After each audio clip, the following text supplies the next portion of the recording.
Osalesid lisaks sellele, et sa tänavu Eestis tulid juunioride Eesti meistriks, ka Superenduro juunioride MM-il, oli õige, eks ole? Jah. Räägi natukene sellest Superenduro juunioride MM-ist, et see on selline, ma kujutan ette, päris äge ja atraktiivne asi, mida seal tehakse. Jah, ta oli teissugune. Et kui siin näiteks Tartus on need proloogid, siis on nagu rahvast on vähem, nagu lihtsam sõita, pinget on vähem.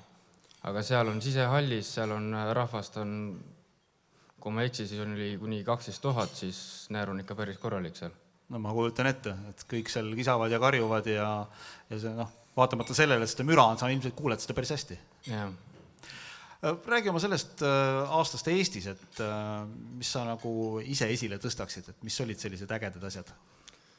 Hea küsimus. Tänan.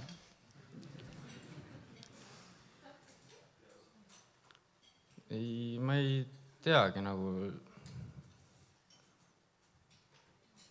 Kõik oli päris hea. Selles mõttes selliseid etappe ei olnud, mis nagu nihu läksid.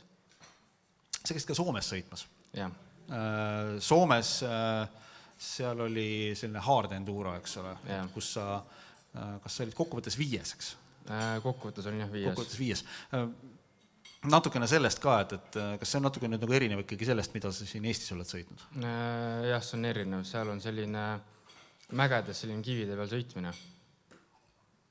Et seal B-klassi ma võitsin küll ära, aga üldises ma olin 5, sest seal olid eespool olid ikka päris tugevad sõitjad.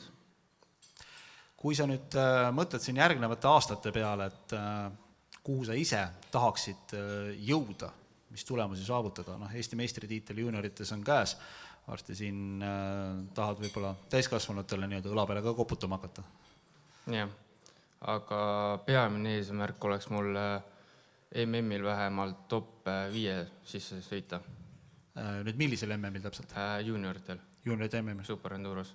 See sama, mida sa sel aastal sõitsid, et seal top 5. Mis selleks tegema peab? Trenni. Kõvasti rohkem. Sain selle esimese kogemuse sain kätte, nüüd ma tean, mida ma pean rohkem treenima. Aga siit tulebki täitsa nagu hakkab huvitama, et mis moodi sa seda siin Eestis trennid. Et sa ütlesid, et seal on sisehallides erinevad takistused, ilmselt hall ei pea olema, aga kõik need takistused asjad. Jah. Viimasel ajal ma olen harjutanud nii-öelda täpsust. Et ongi, sa pead õppima selle ära, kui palju gaasi sa pead andma, mis takistusel nii-öelda. Et sa pead võimalikult täpselt hüppama, sest seal on need takistuse vahed on nii trikikalt tehtud, et kui liiga palju hüppad, siis järgmine takistus on juba otsees ja siis ei ole enam midagi teha. See on päris huvitav tegelikult, et enduros ja täpsus ja kõik ja sellised asjad. Ja seda saab Eestis rahulikult harjutada ja õppida. Jah, mul kodus on rada olemas, seal ma siis panen palgi ja siis sealt järgmises palgis panen näiteks 5 meetri kaugusele, panen mingi torbiku ja siis pean selle kõrval hüppama täpselt kogu aeg. Nii et sinu seisukohast on see, et mida kauem õues sõita saab, seda parem. Yeah. Ehk et sina ootad musti jõule. Yeah. Aitäh, Jördo!